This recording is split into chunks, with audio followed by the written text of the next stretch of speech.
but they're not willing to identify that that's what it is. And when they do, they'll probably have a better outcome. You know what I mean? But that comes with maturity. Oof. So I I did don't find even want to one. say nothing else about it. You- I did Because they find one. Go ahead. I'm sorry. this they might see this. Right, man. Just figure your shit Close out, bro. anything. Speak your truth, bro. I'm not. Okay. So there's somebody close to me, right? I'm not. I wanna put no names or whatever. But there's somebody close to me that over the past, I want to say maybe 3 or 4 years, they they seem to have developed a really powerful social anxiety, right? So like 5 years ago, or maybe a little bit more, they used to go out, they could be with people, they'll be in public places or whatever. But nowadays, it seems like it's almost paralyzing, right? They don't want to go anywhere. They have those panic attack, heart palpitations and all that. And it's I won't say it's severe, but it's enough to where like they don't really want to step out the house. Like, what would you say? What words of advice for that person can you provide that may help them identify? I mean, it's identified, right? They know what it is, but how can you? What do you think you can help them with overcoming their social anxiety? Just stepping out and being around people. And this is with family, friends, people that she's close to, right? That she wasn't like this before. You know what I mean? So start with small engagements, Okay. small, just kind of take it up to where it's not just two people. It might be four people. It might be six people because you're reintroducing them to a circumstance that they've already thrived in. They've already been well in.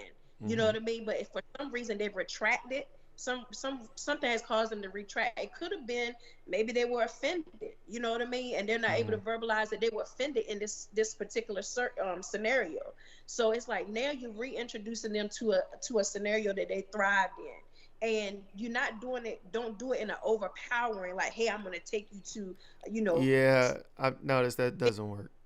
yeah. Then you feel kind of like choked off, like, like, Attacked. hey, ride with me, and they put you in a car and they lock all the doors. Now you don't have an escape. You know what I'm saying? Which could further cause them to act out. You know what I Right. mean? But I would say reintroducing them to crowds little by little, small steps, Okay. and always reaffirm everything's gonna be okay. We're gonna go in here. No one is gonna be able to do anything to you, and we're gonna leave when you're ready to leave. Make a key word. Hey, when you're ready to leave, say Mm-hmm. rainbow. Pineapples. Yeah, not Yeah. one. What you said?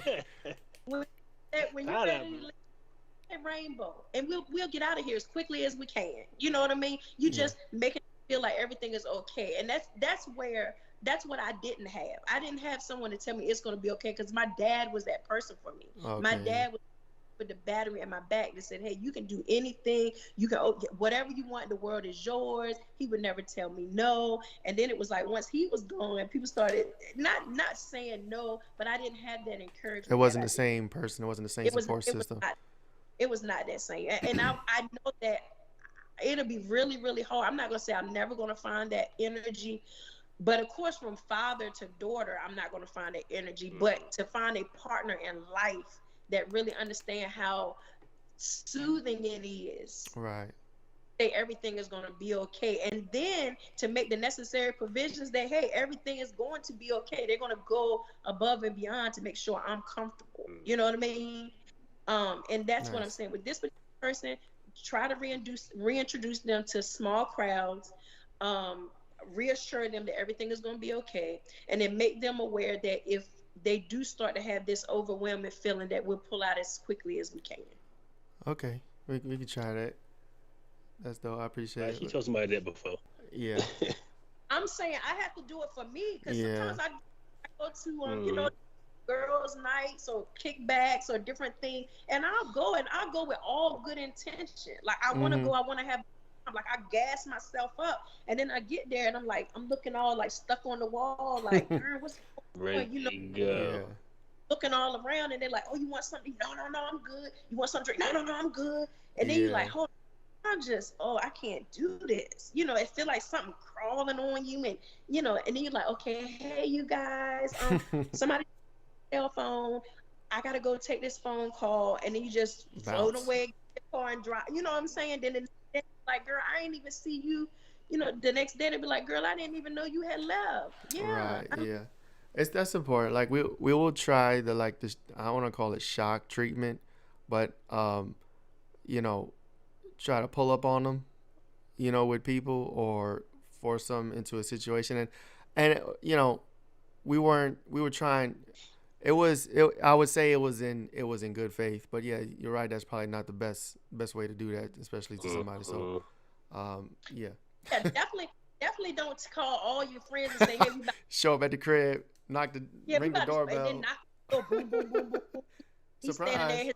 there, y'all at the door talking about we about to pop popcorn and watch Netflix. No, y'all not. No. Yeah, no, that's probably not good. That's crazy. But yeah, no, I'm inspired. I'm definitely going to monitor myself. I don't know if I have any other strong triggers. Like I said, it's just ebbs and flows. One thing that I did know that I identified for myself years ago was high sugary stuff, so like Red Bulls and very high sugary energy drinks. I would go ham on the Monsters 20 ounce. I would drink it. It has all this sugar in it, and then I'd be high for like 30-40 minutes, get the crash, and then I'm depressed, and it's a drastic change.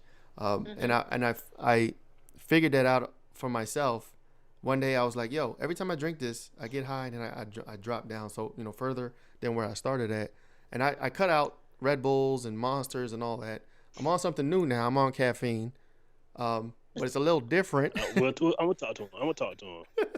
Caffeine does the same thing, but I don't have the drop from caffeine. So like it's kind of like you get up and then it's like a slow wean, and it's not so drastic. So Go to a nutritionist once, and they said sugar is the most addictive drug.